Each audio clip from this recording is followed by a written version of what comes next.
Fine. So anyways, let's start the course. I'm online on Skype. You can reach me on Skype as well. My Skype ID is QTP Selenium. So I think I opened up a wrong workspace from a wrong batch. Hold on.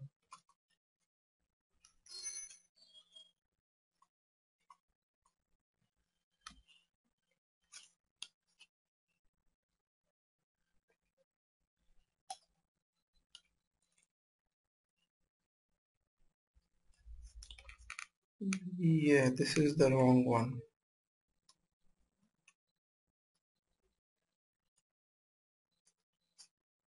Alright, so this is the right workspace, and we ended the class with the concept of interface, and I was telling you what interface is. Interface is something which can actually help you to describe what the application is supposed to do, and I told you that WebDriver is an interface. There are lots of interfaces in Selenium. If you go to seleniumhq.org, hold on,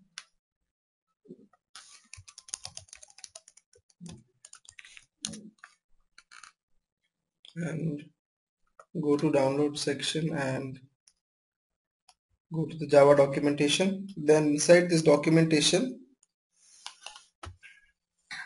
whatever is there in italics, it is an interface. Fine. Look, nobody knows everything about this complete API. Even I don't have the knowledge. But whenever I have to understand anything, or whenever I'm in a little bit of confusion, then I actually go to the documentation and search for it. Fine. So you should be having that knack, but that understanding and that level comes only after practice. Okay, it will never come up directly, right? So all right, now let's start. I'll make a new project, uh, day 2, and inside it I'll again configure the jar files of Selenium. Every project you have to add the jar files. Okay, add these jar files and don't forget to add these two as well. Fine. Right. Now this project is Selenium ready. Now once you are done with it, what you can do is you can, inside the source folder, I'll create a new class. Fine. And I'll name that class as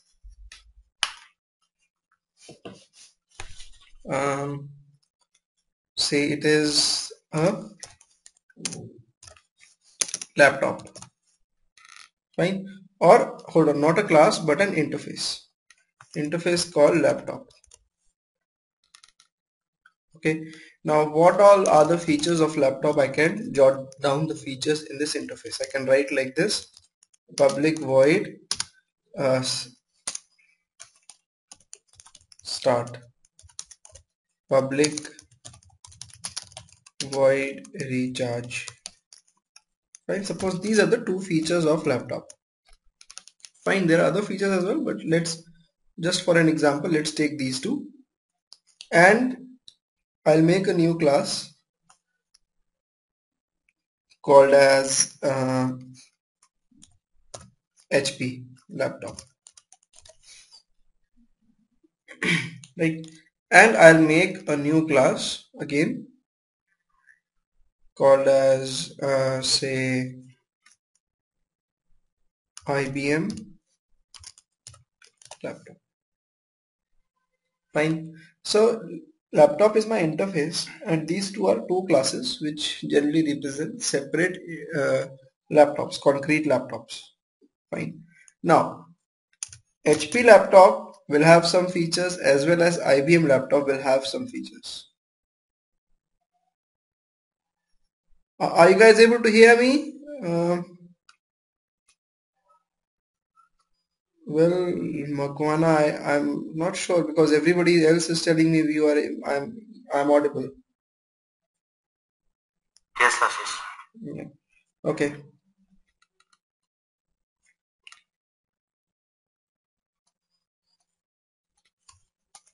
Everybody can hear. When you send the messages, right, make sure you send it to everybody.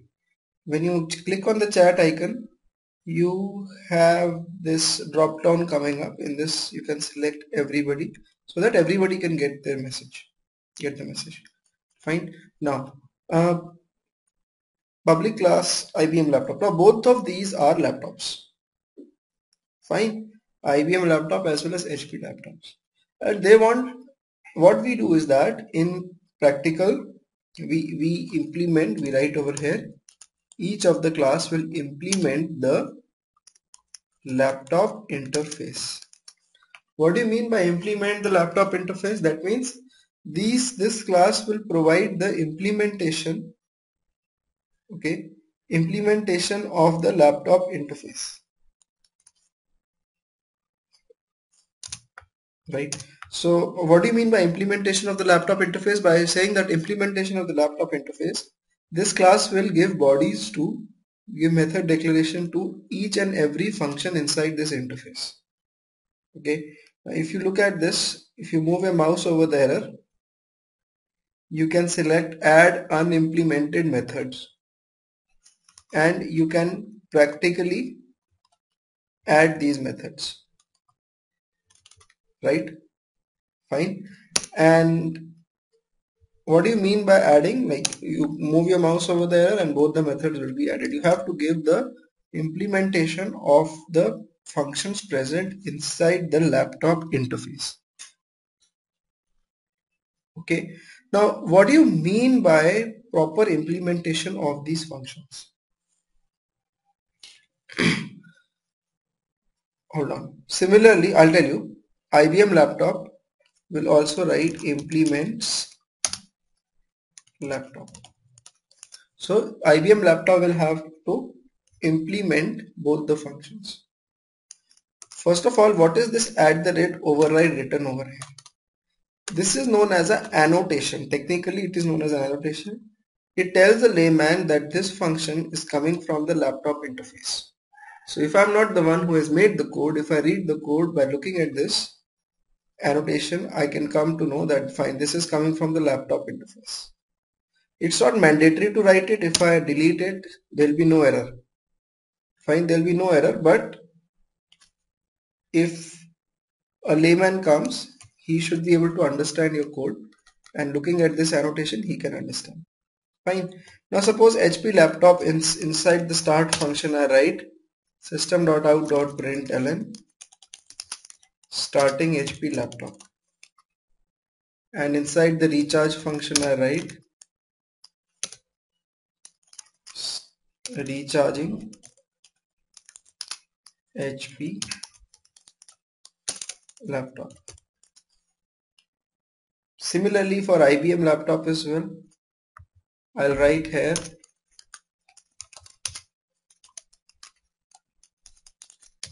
starting IBM laptop, and out here you can write recharging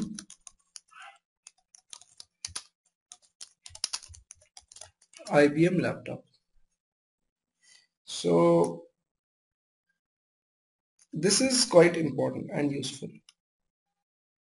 Okay, how this is useful? Because if you notice carefully, both the classes are there, but both the classes have got same set of functions.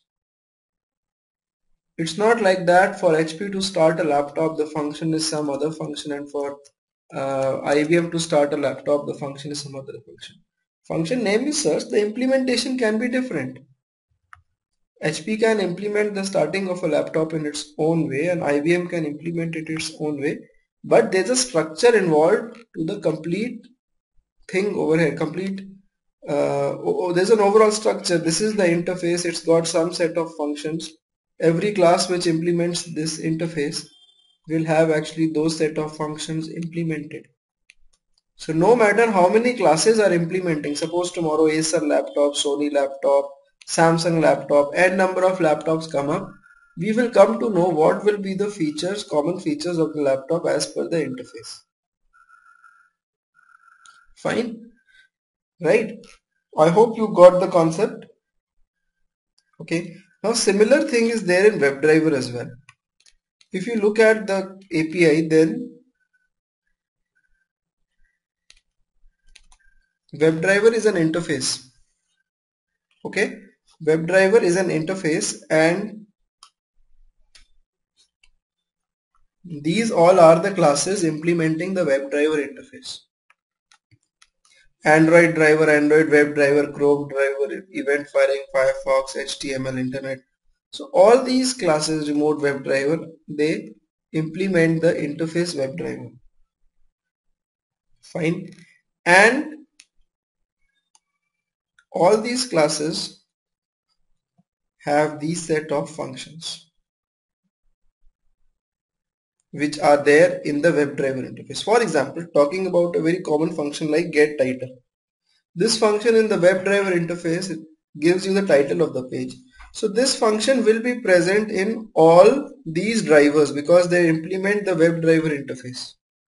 So if I have to get the title of the page in Firefox, or if I have to get the title of the page in Android driver, or in Safari driver, or in Chrome driver, the function will remain same.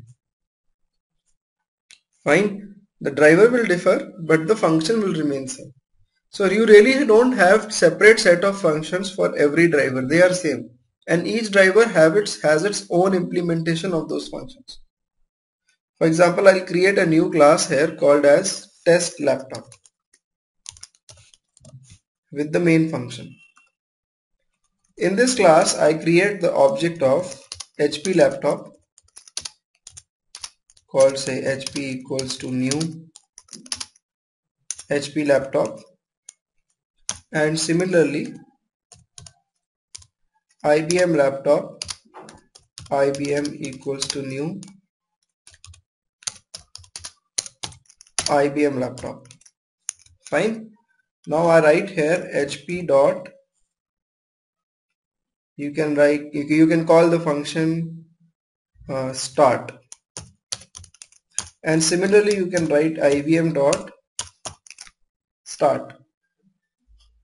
Okay. Now if you run this code,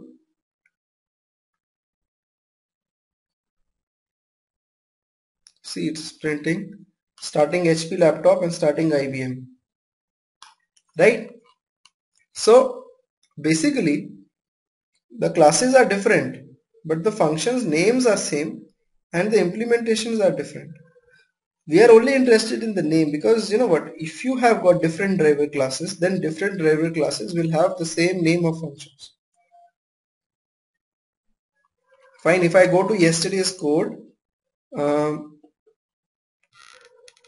Selenium basics, I had created the object of Chrome driver and Firefox driver. Fine. If I have to go to a web page in Firefox, the function is get. And in Chrome, if I want to go to a web page, then again function will be get. So there are same set of functions available among the drivers. Okay. Now moving further, suppose I write a code here. I create a class called say gmail.java. I'm just starting with a very simple example. Okay. And in gmail.java I create the object of Firefox driver, Firefox driver equals to new Firefox driver. Okay. Then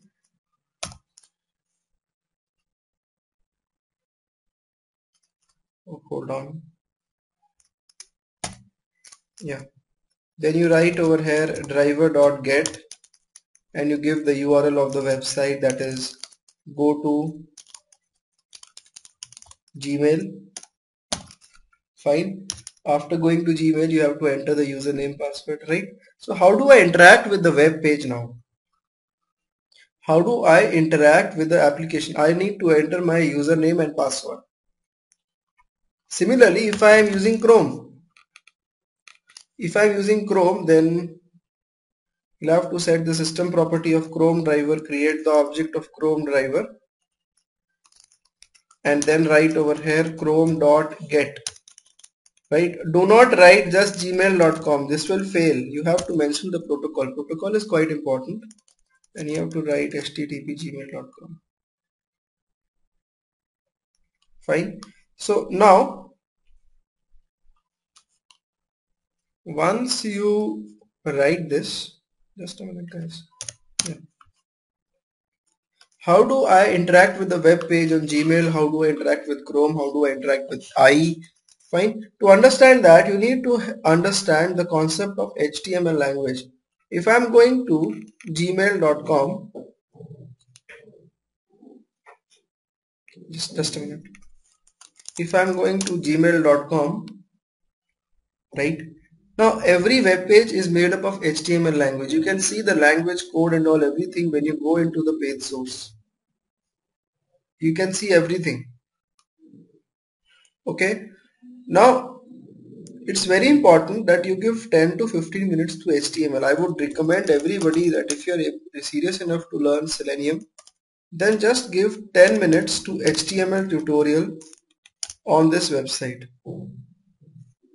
You'll get to know a lot of things about HTML, how a web page is formed. Because Selenium as a tool, it goes into the page source, reads the HTML page source, and it works on the HTML page source. HTML page source starts with the HTML tag. There are tags in HTML language. I'll also give you a brief overview. Fine. For example, this is a tag called say UL. Fine. A tag starts with a conical bracket. And a tag can have one or more than one attributes. For example, class over here is an attribute.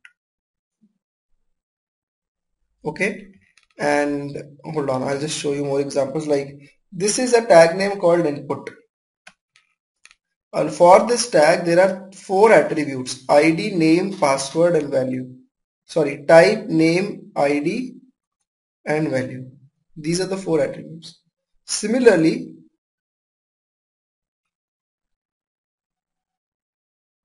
hold on. Okay, so as I was telling you, every element has a tag name and every tag has set of attributes.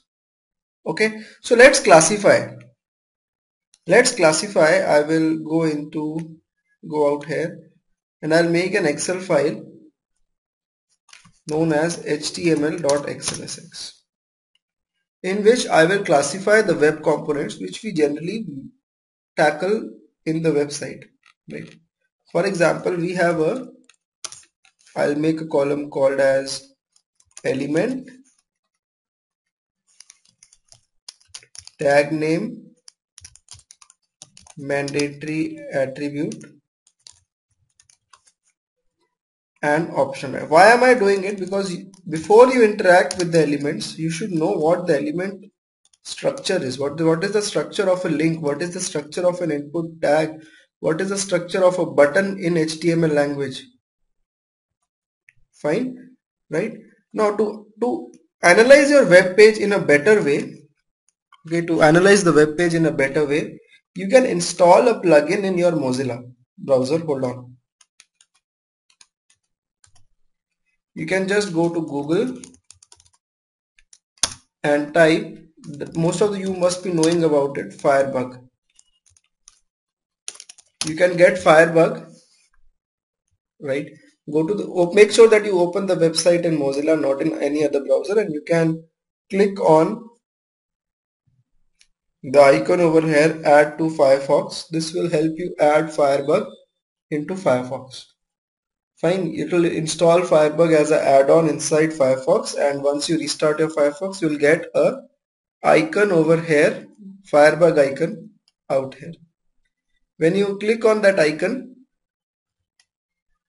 Firebug will come up and you can actually go and investigate any element on the page. For example, I go and investigate this search field. This is the search field. You'll get the HTML code for that. This is on the same lines as object spy and QTP, but spy is like more user friendly. Okay, but this is again quite good. Now this can help you to investigate the web page, and in Selenium you will be using this very frequently. Okay. What about in Chrome and IE? What about if you want to investigate element in Chrome or you want to investigate an element in IE? right? For example, on Chrome, if I go to any website, Google search for example, you don't need to install an add-on inside Chrome.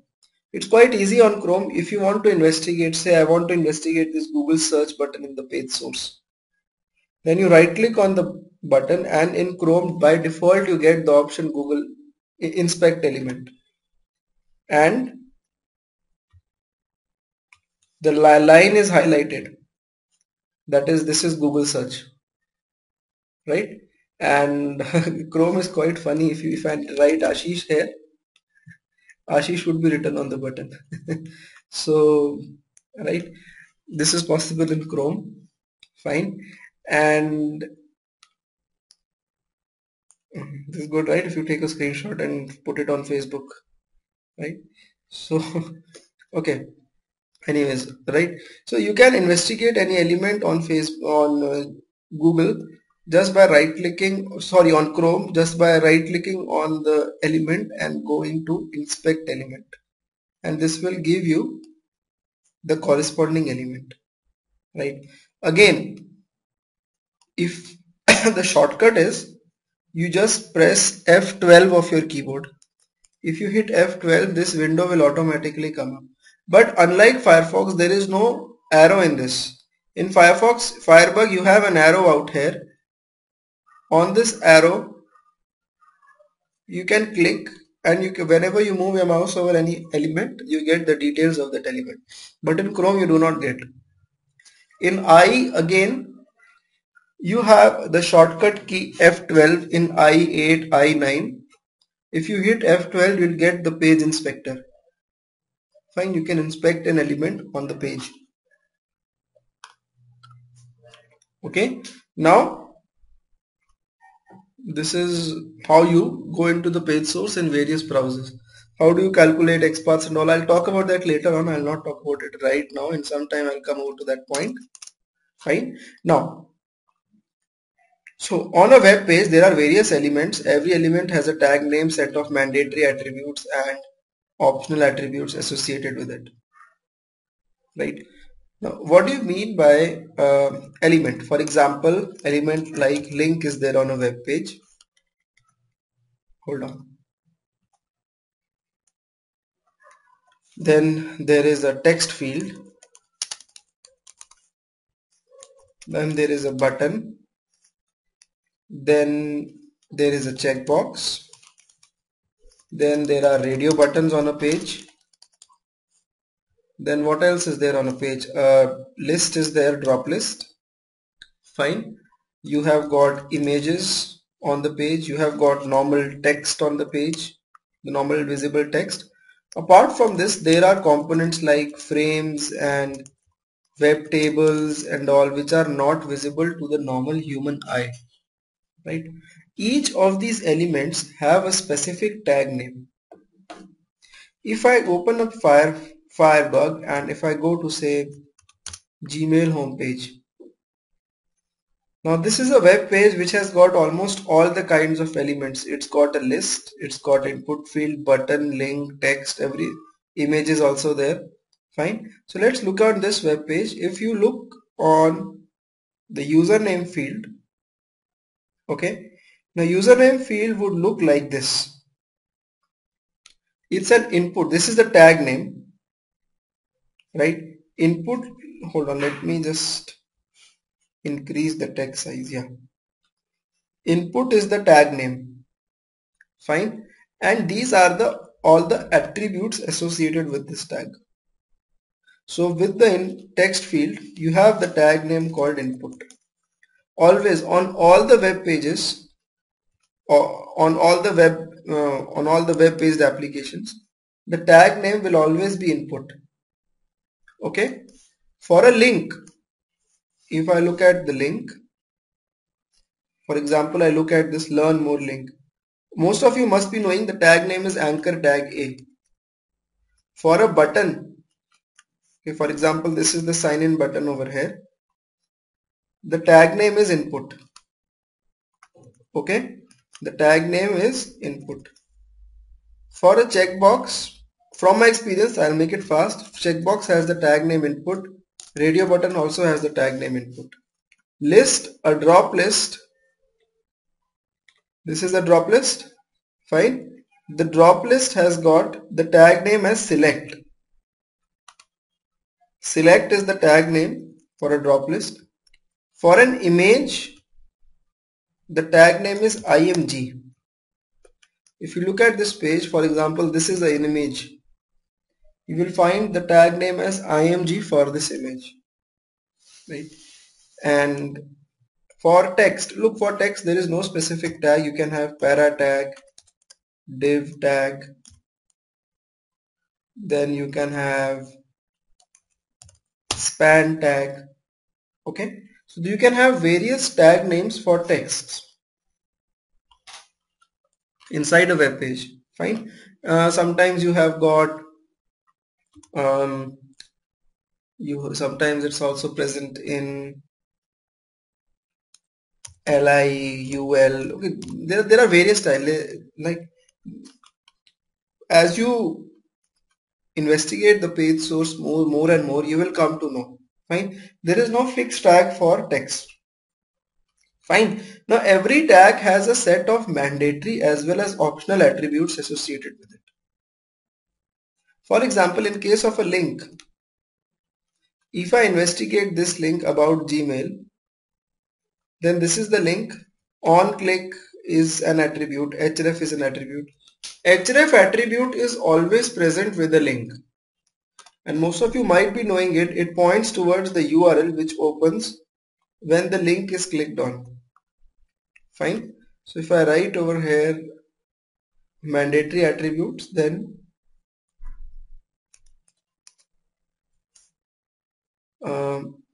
href is a mandatory attribute inside a link.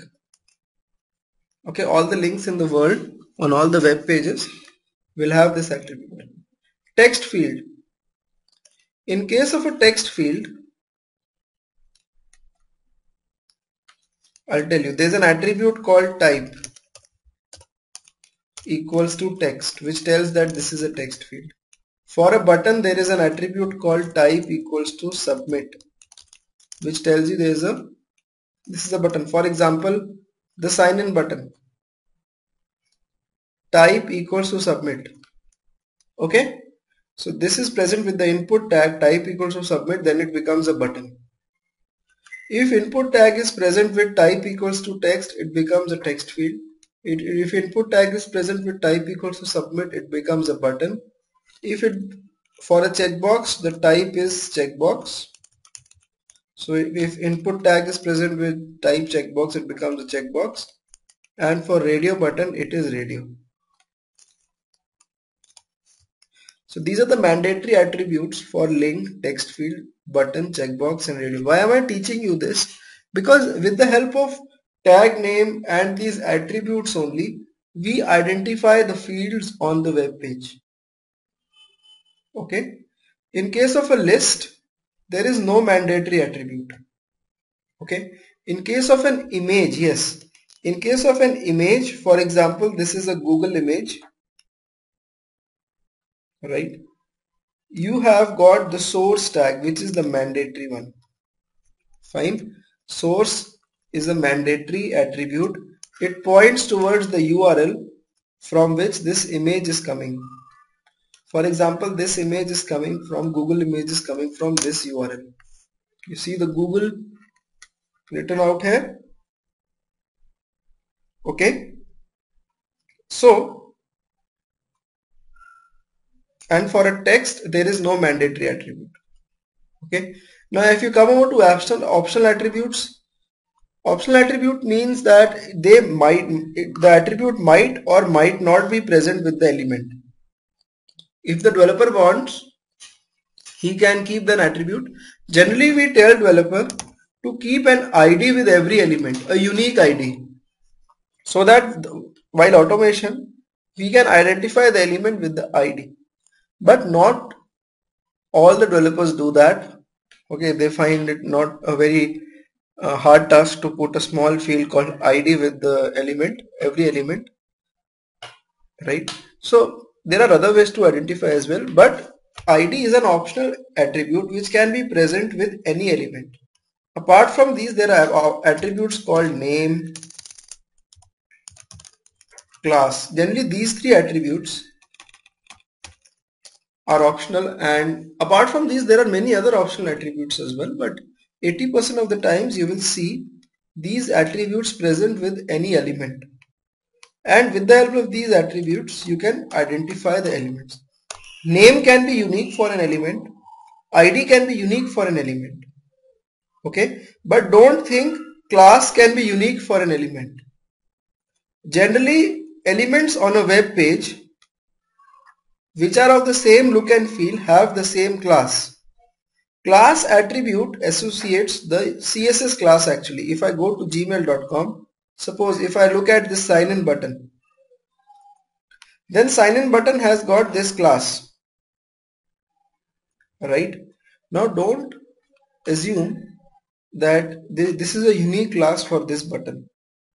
Had there been any other button on this web page with same look and feel, blue color and all everything, that button would also have the same class, because class attribute, it defines the look and feel of the element. For example, I go to this site demo.virtumart.com. Fine. Class, what I am trying to explain you, class is not a unique attribute with every element. Fine. If I look at, suppose there are 4 add to cart buttons over here. The look and feel of all the 4 buttons is same. So if I look at the first button, then the class is button success add to cart, but this is the class. If I look at the second button, then the same class would be set present with the second button as well, right? So don't think that class is unique. Class is something which can be present with the elements which have got same look and feel. Okay, now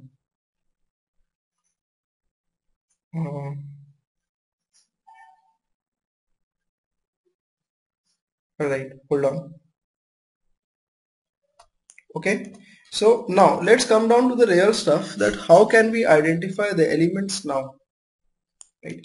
Suppose I want to go to gmail.com and I want to enter the username and password and proceed. Okay, now to identify the elements, there are various locator strategies. Okay, for example, if you go to the documentation of Selenium,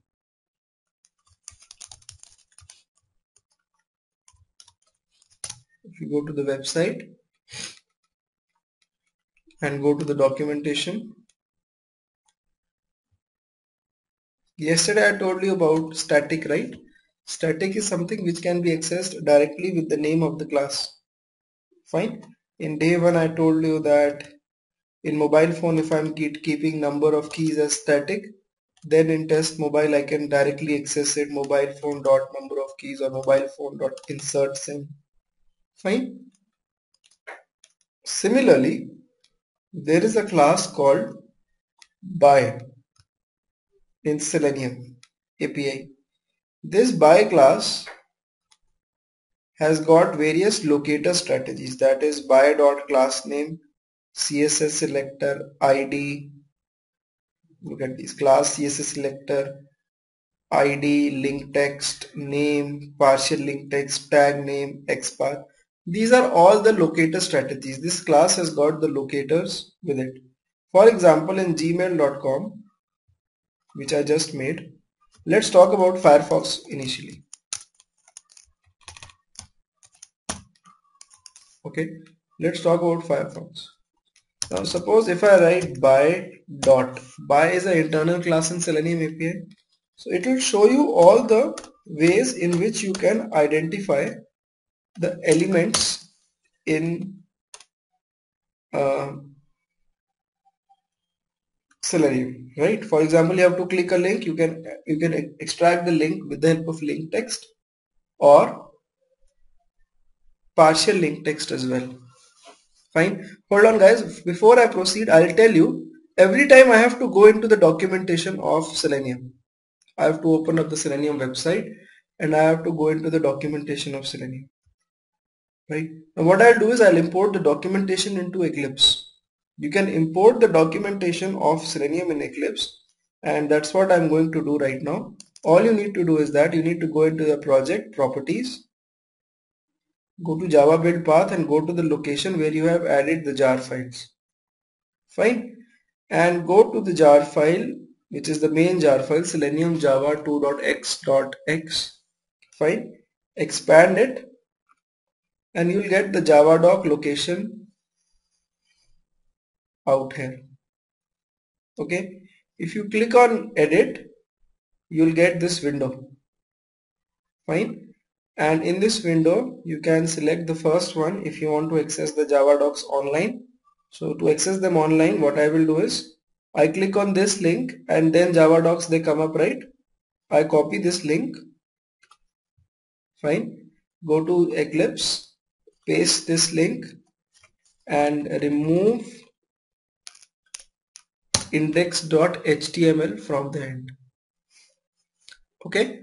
I'm removing index.html and clicking on OK and then again OK. That's it. Now Java docs have been incorporated as a part of Eclipse. If I move my mouse over say Firefox driver now, automatically the description of this driver will come up. You can scroll down, you can see what all its interface, what all it's containing. Similarly, if I write by dot, you get ID, click on ID and you will get the description, link text and you'll get the description. So you can import the Java docs in Eclipse and this becomes very helpful. I will have to go into Java docs obviously, but like if I click on buy over here, buy looks like a link. Fine. The Java docs, they will open inside Eclipse only. Okay. So inside Eclipse you can select frames and it will be inside a frame view and you can do anything, right? So going further, as I was talking about what are the various locator strategies. It's class name, CSS, ID, link text and all, but how do I find the elements? Fine. Now for Selenium, technically in Selenium, every element on a web page, whether it is text, button, text field, checkbox, link, drop list, every element is known as a web element. Don't confuse this with the web element of QTP if you know QTP. Just forget about that. In Selenium, everything is categorized into web element. Technically, this button is also known as web element. This checkbox is also known as a web element. This text field is a web element. Everything is a web element. And if you look at the documentation of Selenium, then in the documentation,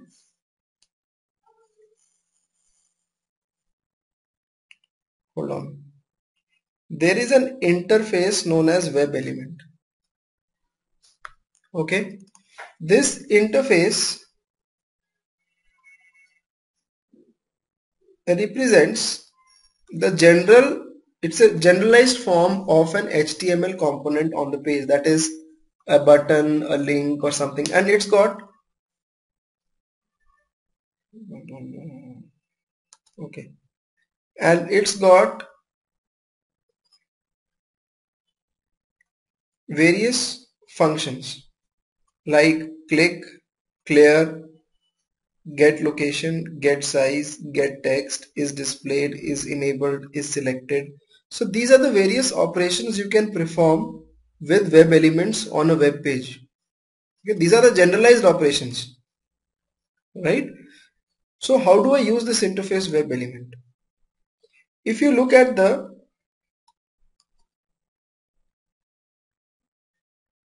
WebDriver interface, then in WebDriver interface you will find a function find element which returns you the web element.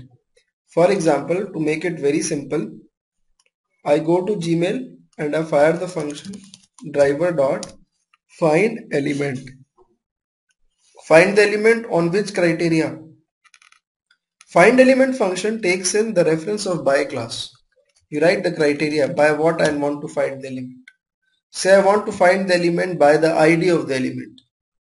On Gmail page, if you look at the username field, the ID of username is email. Fine. So if you write over here by the ID email, this will find the element, the text field representing username on the page, and find element function will return you the reference of web element interface. You can write over here like this: web element username is this, and then username dot send keys hello. So this will open the page. Go to Gmail and just type hello. Sorry, just type hello inside the text field. Send keys function is used to type into an element. It's a part of web element interface. Okay.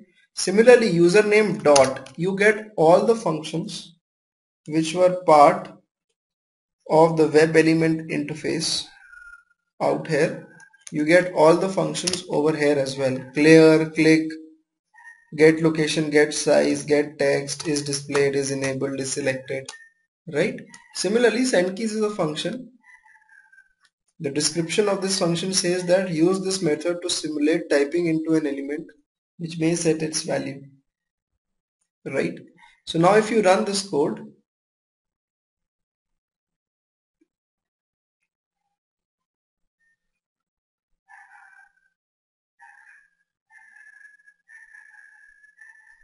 the page will go to Gmail and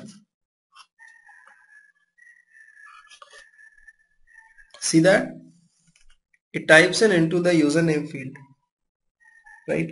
Similarly, I can suppose I want to click on the button, sign in button after try. I don't want to type the password. I want to just directly click on the sign in button. The sign in button in Firebug gives that this is the ID of the element. Okay. You copy the ID and you write over here web element button is driver.find element by the ID. This is the ID of the button. And on the next page write button dot click. Simply click on the button. So this will click on the button after entering the email, and if you run this code,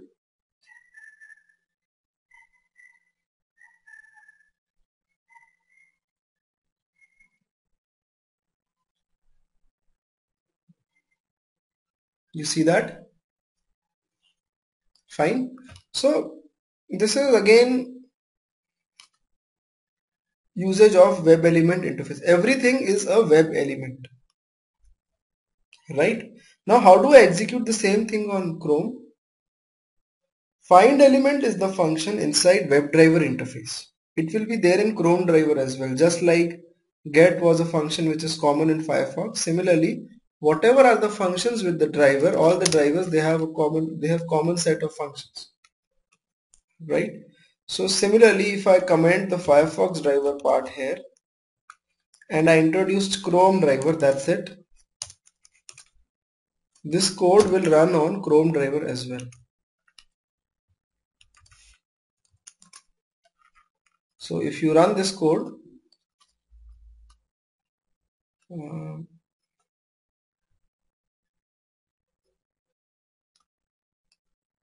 hold on. Yeah, I need to copy the path, executables, put it in day 2. Always refer the error. Don't be afraid of it. Look at it carefully. It says that the driver executable does not exist. And then it also gives me the path. Okay. So if you get an error like this, read it carefully. This path is not existing. Then I came to know fine in day 2 folder I don't have executables folder.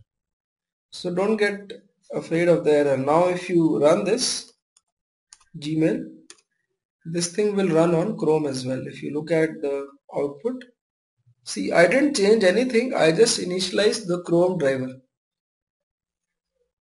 right? Okay. Now there are other locator strategies as well.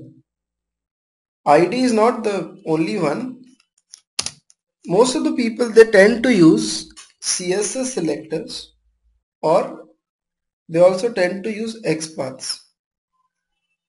Fine.